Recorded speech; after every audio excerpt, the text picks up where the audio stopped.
బట్టతలతో బాధపడుతున్నారా? ఆధునితనమైన పద్ధతిలో హెయిర్ ట్రాన్స్ప్లాంటేషన్ చేయబడును. Face clinic Hyderabad. Hi viewers, India's largest digital media network Suman టీవీకి స్వాగతం. ప్రస్తుతం మనతో ఉన్నారు motivational speaker and language trainer Vijaya గారు. అమ్మ నమస్తే. నమస్తే అండి. బాగున్నారా? బాగున్నారు. మీరు బాగున్నారా? ఎండలో బాగున్నారా అని అడగకూడదు, ఎవరు బాగోరు కదా. నిజం, ఎండలో బాగున్నారా అనకుండా అనకూడదు. ఒక గ్లాస్ మంచినీళ్ళు మజ్జిగ మజ్జిగ. ఇస్తే అది అప్పుడు డబల్ బాగుంటాం. అమ్మ మామూలుగా ఆ, భార్యాభర్తలు ఇద్దరు కలిసి పిల్లల్ని చూడటం అనేది అదే చాలా ఒక టాస్క్. అవునండి, క్వైట్ కామన్ అది. దానికే సతమతం అవుతూ ఉంటారు. కొందరు దాంట్లో ఇద్దరి సంపాదన ఉన్నా కూడా పిల్లలతో సర్వైవ్ అవ్వడం అనేది అంత ఈజీ కాదు. అవునండి. అయితే సింగిల్ పేరెంట్ గురించి మనం ఈరోజు మాట్లాడుకుందాం. ఒక సింగిల్ పేరెంట్, మదర్ కానీ ఫాదర్ కానీ, అవును. ఫాదర్ కన్నా ఎక్కువ మదర్లే ఉంటారు అవును. సింగిల్ పేరెంట్లో. వాళ్ళు సర్వైవ్ అవ్వాలంటే లైఫ్లో చాలా కష్టం. ఒక ఫైనాన్షియల్గా కానీ, ఫిజికల్గా కానీ, మెంటల్గా విధాలా. కానీ, అన్ని విధాలా అన్ని కష్టం. విధాలు. అందులో మగాళ్ళ కన్నా ఆడవాళ్ళకి ప్రెజర్ ఎక్కువ ఉంటుంది. అవును, కరెక్ట్. బయట పోరాడాలి, లోపల పోరాడాలి. మగవాళ్ళు ఏం చేస్తారండి, ఒకవేళ if is like Hmm. Single parent ఏం చేస్తాడు, ఒక పనమ్మాయిని పెడతాడు, చూసేసుకోమంటాడు, Right. స్కూల్ దగ్గర తిప్పేస్తాడు, వస్తాడు. Only Hmm. అతని సపోర్ట్ అంటే Hmm. 99% ఫైనాన్షియల్ సపోర్ట్ ఉంటుంది. Right. కానీ లేడీస్ కు, మరి ముఖ్యంగా తల్లులకు అలా కాదండి. Hmm. సింగిల్ పేరెంటింగ్ అనేది అంటే మనము తల్లుల గురించి మాట్లాడితే అది ఒక ఛాలెంజింగ్ జాబ్. ఛాలెంజ్ నిజంగా. సో అది ఎలాగంటే, ఇటువైపు సొసైటీ నుంచి వాళ్ళు ప్రాబ్లమ్స్ ఫేస్ చేయాలి, చుట్టాల నుంచి ఫేస్ చేయాలి, ప్లస్ పిల్లల నుంచి, తన సొంత పిల్లల నుంచి కూడా ఫేస్ చేయాలి, ప్లస్ తనకు తాను సమాధానం చెప్పుకోవాలి, ఎందుకు నాకు ఇలా జరిగింది అనేది. ఎవరు కూడా ఏ భార్య కానీ ఏ భర్త కానీ నాకు తెలిసినంత వరకు కష్టాలు కోరి తెచ్చుకోరు. కరెక్ట్. వాళ్ళు ఒక భార్య కానీ భర్త కానీ విడిపోయి సపరేట్గా ఉన్నారు అంటే దాని వెనక చాలా క్షోభ ఉంటుంది. Correct. వాళ్ళు చాలా ఫేస్ చేసి ఉండొచ్చు. ఇంకా చేత కాదు, ఇంకా ఇతనితో నేను ఉండలేను, ఈవిడితో ఉండలేను అన్నప్పుడు మాత్రమే విడిపోయి సపరేట్గా ఉంటున్నారు. సో అలా సపరేట్గా ఉండాలి అనుకున్న రోజే ఎవరైనా తల్లి కానీ తండ్రి కానీ ఒక స్ట్రాంగ్ డెసిషన్ తీసుకోవాలి. ఏదైనా కూడా నేను ఛాలెంజ్గా చేసుకుంటా, నా లైఫ్లో ఏదైనా నేను ఫేస్ చేస్తా అదే అనేది ఫస్టే ఉండాలండి. ఇంకొకటి ఏంటంటే, సొసైటీ గురించి నువ్వు అసలు పట్టించుకోవచ్చు. పట్టించుకోవద్దు. Right. సొసైటీ ఎలాంటిదంటే అండి, నువ్వు ఎలా ఉన్నా అంటారు, Hmm. నువ్వు బాగున్నా అంటారు, బాగలేకపోయినా అంటారు, నలుగురితో కలివిడిగా అంటారు, మాట్లాడకపోయినా అంటారు. సో అది ఎలాగంటే, సొసైటీ ఒక కత్తికి రెండు వైపులా పదును ఉంటుంది. Hmm. మీరు ఎలాగంటే పీడి ఒకటే పట్టుకుంటే విల్ బి సేఫ్, అటు తిప్పిన కట్టు, ఇటు తిప్పిన Right. కట్టు. అందుకని should be very careful. So తల్లి, మరి ముఖ్యంగా మనం తల్లి గురించి మాట్లాడుకుంటే చాలా కష్టం అండి పిల్లల్ని ట్యాకిల్ చేయడం.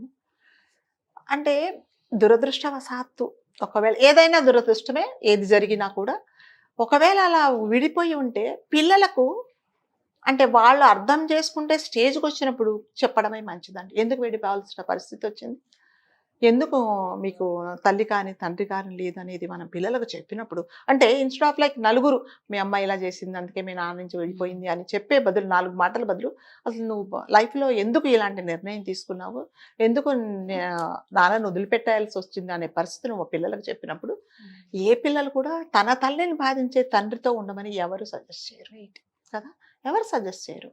సో మంచి నిర్ణయం తీసుకున్నారు అనేది పిల్లలు యాక్సెప్ట్ చేస్తారు. అట్ ది సేమ్ టైమ్ నలుగురికి వాళ్ళు కూడా సమాధానం చెప్తారు. ప్రతి ఒక్కరికి మా అమ్మకి ప్రాబ్లం వచ్చింది విడిపోయింది అని చెప్పాల్సిన అవసరం కూడా లేదండి. లేదు. నిజం. అందుకని ఏం చేయాలంటే, తల్లి ఏదున్నా కూడా పిల్లల ముందు దాచొద్దు. అలాగని ఎమోషనల్గా మీకోసమే నేను విడిపోయాను, నేను బాధలు పడలేక కూడా అని చెప్పొద్దు. సో పిల్లలు నువ్వు ఏం చేసినా అది నీదే రెస్పాన్సిబిలిటీ, నీది కానీ అతడిది కానీ రెస్పాన్సిబిలిటీ. పిల్లలు ఏం లేదండి, ఇప్పుడు పిల్లలు ఏంటంటే ఫలానా నీ తండ్రి అంటేనే పిల్లలు నమ్ముతున్నారు. పిల్లలకు తెలియదండి, తల్లిని కూడా డెలివరీ కాగానే మనం వేస్తే ఆహా నా కూతురు అని ఆ తల్లికి తెలుస్తుంది పిల్లలకి, అంతే కదా. తర్వాత కానీ తెలియదు. అట్లాగే తండ్రిని తల్లి చూపిస్తుంది, మీ నాన్న వచ్చాడు చూడు అని కదా. అలాంటప్పుడు ఏంటంటే పిల్లలు ఏం తెలియని అమాయకులు, వాళ్ళకి ఏం తెలియదు. సో మన ఎమోషన్స్, మన కష్ట సుఖాలు అనేది వాళ్ళ మీద కొంతవరకు రుద్దకపోవడమే మంచిదండి. కరెక్ట్. సో ఏది ఉన్నా ప్లెయిన్గా చెప్పేసేయాలి. ప్లస్ ఈ సొసైటీ ఎలాంటిదంటే, ఒకవేళ తను ఉద్యోగం చేయాల్సి వస్తుందండి, ఎన్ని ఖచ్చితంగా. కోట్లున్నా అవును. ఎంతున్నా కూడా ఒకవేళ డబ్బుల సేక్ కాకుండా ఫైనాన్షియల్ గా కాకుండా కూడా తన మైండ్ డైవర్ట్ కావాలంటే she has to do something. So otherwise లేకపోతే ఏమవుతుందంటే ఈ చుట్టుపక్కల ఉండే వాళ్ళ మాటలతో ఇంకా తను డౌన్ అవుతుంది. అందుకని ఏదో అంటే సెల్ఫ్ ఎంప్లాయ్మెంట్ చేసుకోవడం కానీ లేకపోతే ఎక్కడైనా జాబ్ చేయడం కానీ అది సర్వసామాన్యం. అలా ఉన్నప్పుడు ఏమవుతుందంటే ఏదో వర్క్ ప్రెషర్లో తొందరగా లేట్గా రావచ్చు, లేకపోతే లేట్ అయిపోయింది కానీ ఎవరైనా డ్రాప్ చేయొచ్చు. సో ఇవన్నీ ఏం చేస్తారంటే చుట్టుపక్కల వాళ్ళు మరి ముఖ్యంగా చూసి దాని మీద లేనిపోనివన్నీ ఊహించుకొని ఆమెను బాధ పెట్టడము. అవునులే నీకు ఎవరు ఏం కంట్రోల్ ఉంటుంది, నీకు చెప్పేవాళ్ళు లేరు, చేసేవాళ్ళు లేరు, ఈ రకంగా కూడా బాధపెడతారు. సో నా సజెషన్ ఏంటంటే నువ్వేం సపోర్ట్ చేయకు, నువ్వు వాళ్ళని ఏమి వెనక వాళ్ళ జోలికి వెళ్ళకు. ఆమె బతికేదో ఆమె బతుకుతుంది, నీకెందుకు? ఆమెకి ఎందుకు లేట్గా వచ్చిందో నీకు తెలుసా? తెలియదు కదా, మరి ఎందుకు మాట్లాడతారు? సొసైటీ కొంతమంది పని కట్టుకొని ఇలాంటి పని చేస్తారు, వాళ్ళకి అదే పని. సో ఆమెకు టెన్షన్ ఉంటుంది కదా, ఈ ఇంట్లో ఎవరు లేరు, చూసుకునే వాళ్ళు లేరు, నా కూతురు కొడుకు అక్కడున్నారు, నేను పరిగెత్తుకుంటూ రావాలని ఆమెకు కూడా ఉంటుందండి బాధ్యత. ఒకవేళ బాధ్యత లేదనుకో తనే సఫర్ అవుతుంది, తన పిల్లలు సఫర్. నువ్వెందుకు మధ్యలో ఇంటర్ఫియర్ అవుతావు? అందుకని సొసైటీ అనేది కొన్ని విషయాలలో వీలైతే సపోర్ట్ చేయండి, అదర్వైజ్ డోంట్ క్రిటిసైజ్. ఆమె బాధ ఏదో ఆమె పడుతున్నది, మళ్ళీ కష్టాల్లో ఉన్నప్పుడు ఎటువంటి సహాయం ఉండదండి. అలాంటి సపోర్ట్ అనేది ఎప్పుడు ఎవరు చేయరు, మాట్లాడడానికి మాత్రం ఫస్ట్ వస్తారు.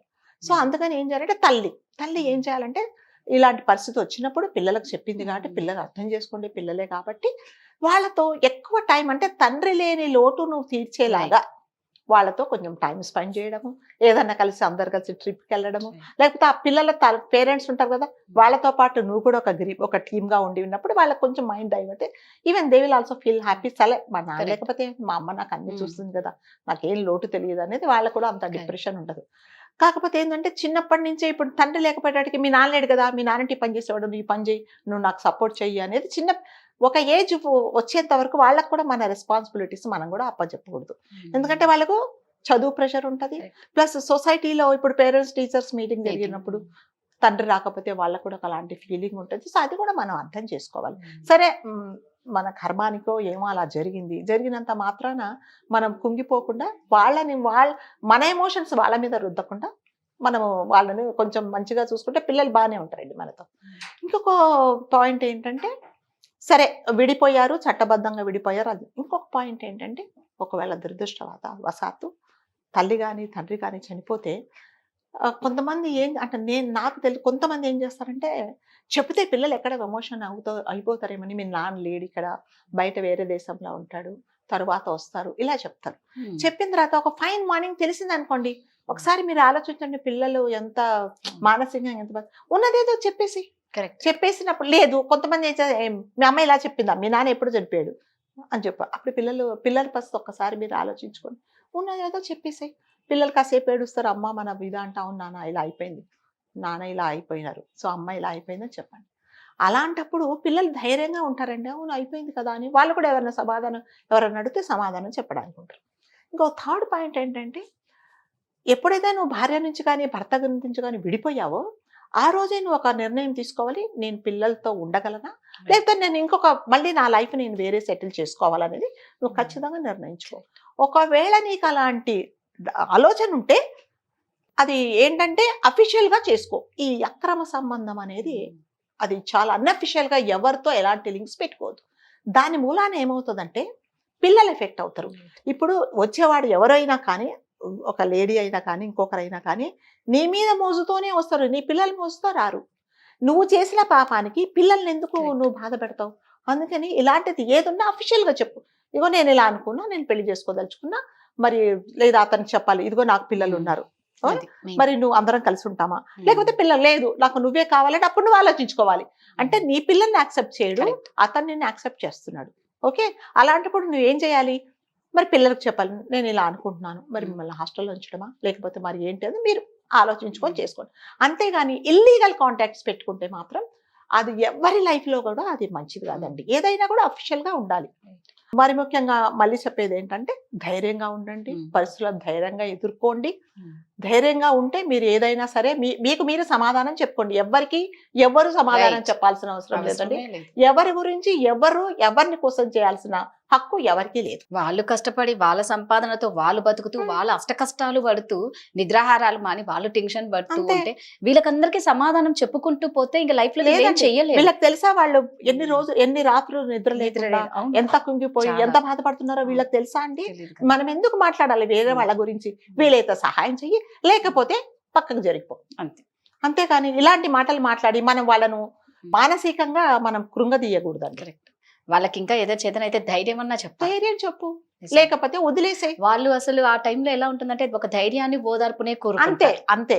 రెండే అంతకంటే ఏం కోరుకుంటారు. కోరుకోరండి. ఏం ఎవరు మాత్రం కోరుకోరు. ఏం అన్ని చూసి కోరుకుంటారు? వచ్చింటారు వాళ్ళ జీవితంలో. అన్ని ఈ రోజు ఈ స్టేజ్ లో ఉన్నారు అంటే ఎన్నో చూసిన తర్వాతే మెంటలీగా వాళ్ళు ప్రిపేర్ అయ్యి ఆ డెసిషన్ ఈ తీసుకొని decision ఉంటారు. తీసుకుంటారు. సో వాళ్ళకి నీ మంచితనంతో ఒక మంచి మాటలు చెప్తే చెప్పు, లేకపోతే లేదు. ఎవరి బతుకు వాళ్ళది. అందుకని తల్లి మరి ముఖ్యంగా అంటే తల్లి పాత్ర ఎక్కువ ఉంటుంది కాబట్టి ఆమె ధైర్యంగా ఉండాలి. ఏదొచ్చినా కూడా ధైర్యంగా ఎదుర్కోవాలి. పిల్లలు కూడా తీర్చిదిద్దుకోవాలి. ఒక మంచి పౌరులుగా మనం చాలా society కి బాధ్యత అందిస్తే ఆమెదే కదా. ఆమెదే లైఫ్ లో కదా. సెట్ అంతే. చేయడం అనేది ఒక పెద్ద పెద్ద బాధ్యత. Thank you. Thank you.